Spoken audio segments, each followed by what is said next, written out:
I've been with my niece and nephew for the last 3 days, and they're 3.5 and 2.5 years old. Are incredible teachers, and they tell you exactly how we operate and what's natural, and how the cycle of the day and the night goes. So they wake up and they're right into fruit. Of course they want fruit. That's exactly what they want. And I even put a little touch of sugar on it because they said, oh, it's kind of sour. I don't want to eat the sour. I don't want to eat the shitty fruit. I don't want to eat the shitty blueberries. But if you put a little bit of sugar on it, and then she ate it and she goes, oh, this tastes like cake.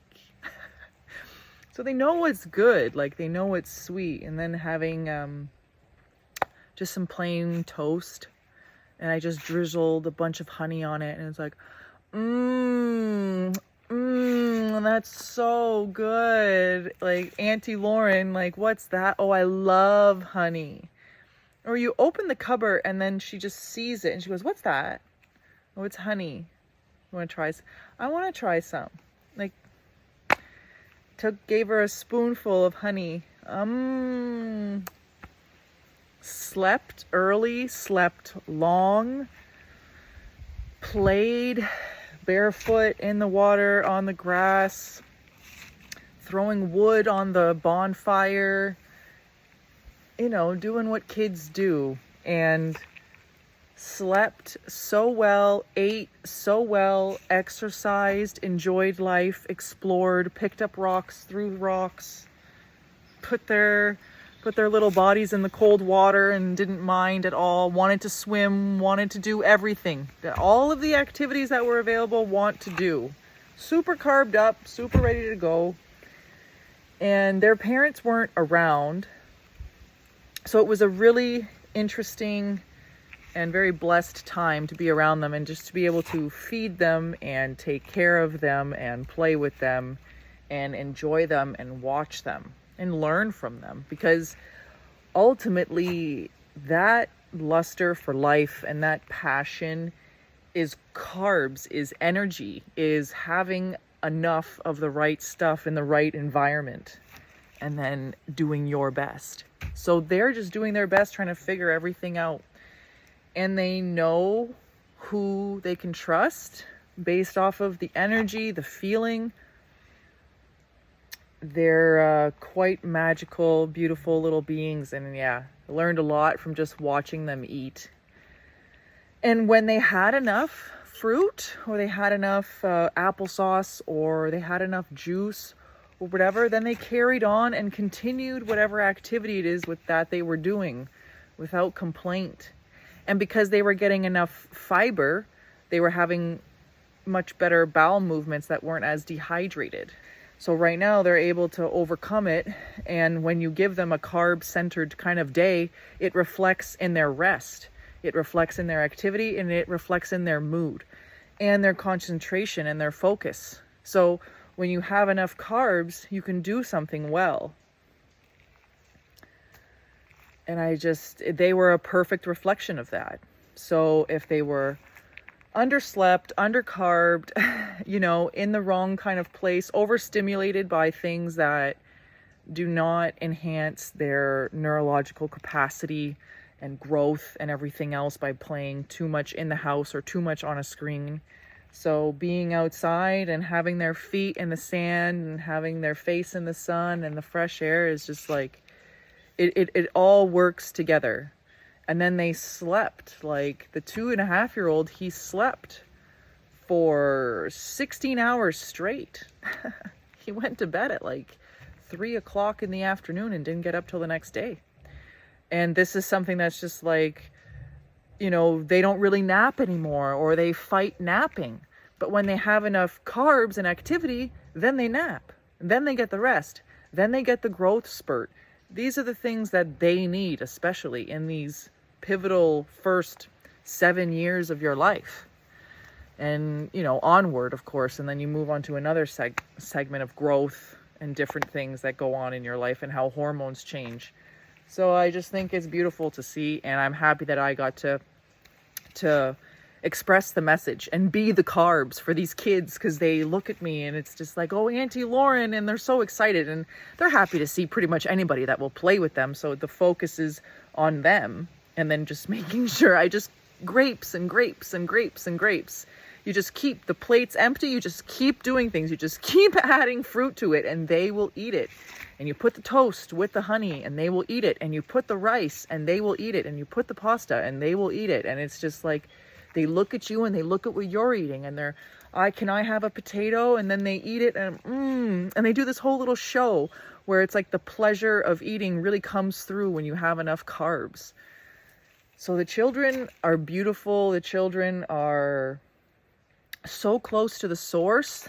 The children have that innocence, and they recognize other people who have energy to give, and they go towards that. So I really enjoyed being with them. And then having a conversation with my mother, which is their grandmother, and trying to shed a light on the way that she treats them and the way that she takes care of them is a great way that you should be able to take care of yourself. So everything that she's doing for them, she should be able to do for herself in some kind of capacity. And she always goes for the most important, yes, drink your water, yes, get your fruit. Like, she's, giving them, because their parents are giving them animal products at some point. But most kids go for the carbs anyway. So she recognizes that in the sense of, okay, I'm going to give them natural foods. So it's always in the roots, the tubers, like avoiding, the processed things, or not giving them as much of the processed things, meaning pastas or cereals or breads, but it still ends up happening. So as much as you avoid those things, the kids end up asking for it, and that's what they want to eat, and that's what they actually put down. So, and they even scrape off the things that are too fatty. And then when they have too much salt, they're immediately, like, they tell you, like, I am so thirsty, I need something. And then if they have a fatty dinner, it kind of reflects in their behavior. So for me, it was very clear that when they were having the carbs, they were on a whole other light level. And it allowed them to play, rest, eat, all the right ways. And basically they're going through growth spurts all the time. So my mother takes care of them. She puts them above herself. She puts everybody else above herself. And that ends up being that you didn't put your oxygen mask on, so now you can't put on your oxygen mask for your kids.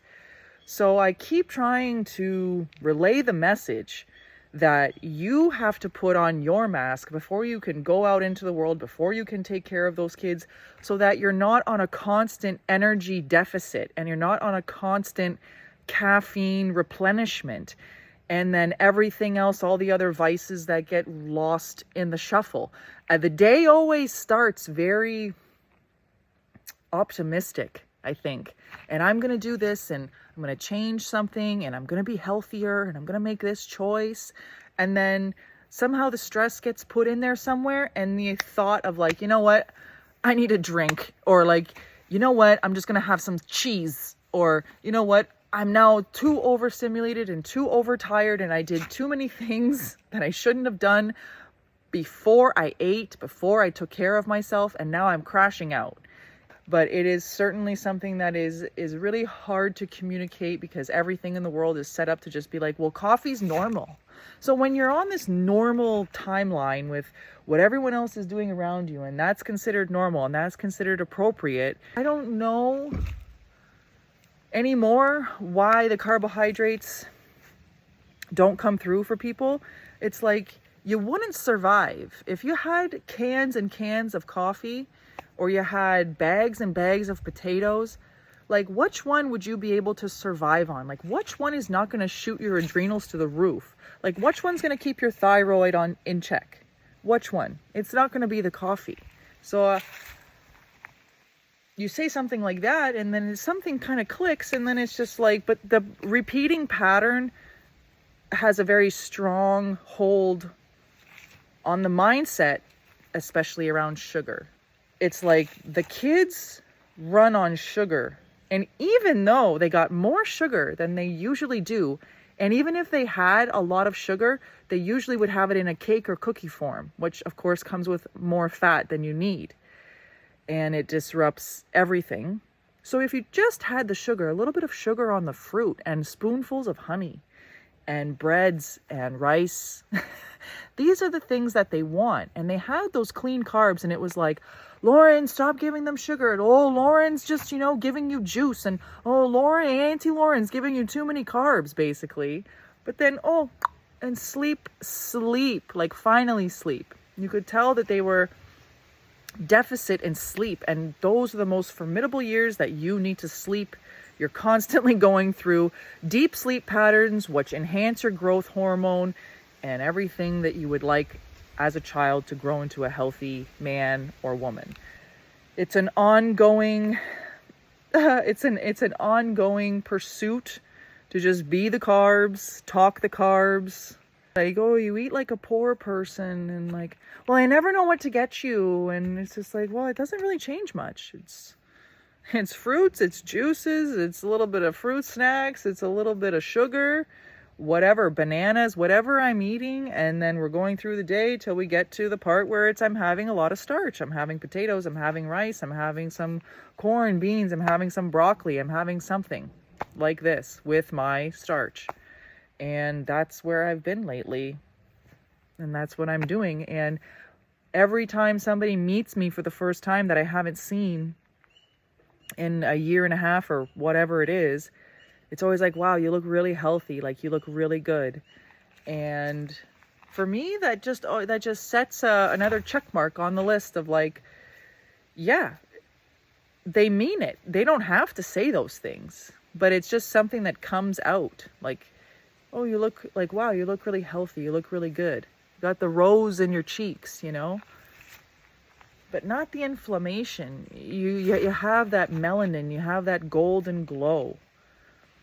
One last thing is, like, even my father mentioned how, like, Renaissance paintings or a lot of art in Catholicism has a halo. He wanted to talk about how the halo effect of having enough carbs gives you enough energy to be some sort of person that has purpose and speaks the truth. Yeah, we live in a world that has, constant disruptions in the ether through Wi-Fi, radio waves, whatever it is.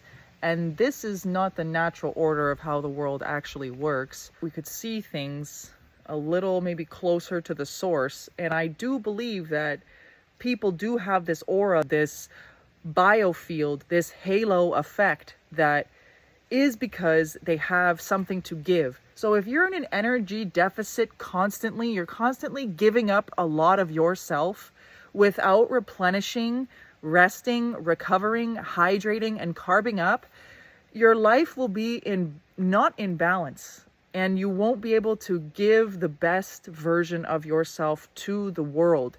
There's always something lacking, whether it's mentally, physically, spiritually.